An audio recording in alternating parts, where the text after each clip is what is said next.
जसं तुम्ही बोललात की सोशल मीडियाचा अतिरेक लोक करतात, तर हा सोशल मीडियाचा ड्रॉबॅक म्हणून आपण बोलू शकतो का?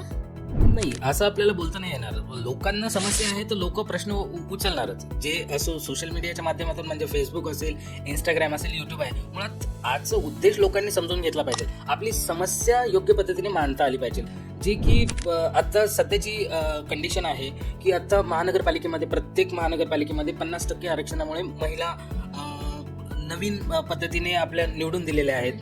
तर त्यांना आजच्या डेटमध्ये प्रश्न तुमचे जे पण असतील ना, तुम्ही योग्य पद्धतीने मांडा. ते ऑफिसमध्ये भेटतात नाही भेटतात, तुम्ही जाऊन ऑफिसमध्ये चेक करा. तुम्ही एक कुठलीही गोष्टीची शहानिशा न करता तुम्ही सोशल मीडियाच्या माध्यमातून आपण निवडून दिलेल्या नगरसेवकाबद्दल तुम्ही चुकीच्या पोस्ट टाकणार तर तुम्हाला ते ड्रॉबॅक, म्हणजे तुम्हाला ते फायर बॅकच होणार आहे. त्याच्यासाठी माझं जे ॲप्लिकेशन आहे आपला नगरसेवक, ज्याच्यामध्ये तुम्ही सरळ तुमचा जो नगरसेवक आहे त्याला सिलेक्ट करा. तुम्हाला ज्या गोष्टीचा प्रॉब्लेम आहे, जसं रस्ता खराब आहे, नाल्यांचा प्रॉब्लेम आहे, कुठे बिल्डिंगमध्ये पाणी येत नाही, तुम्ही त्या ॲप्लिकेशनमध्ये जा आणि तिथे तुम्ही कंप्लेंट करा. तर ती कंप्लेंट नगरसेवकाला डॅशबोर्डवरती दिसेल त्यांच्या.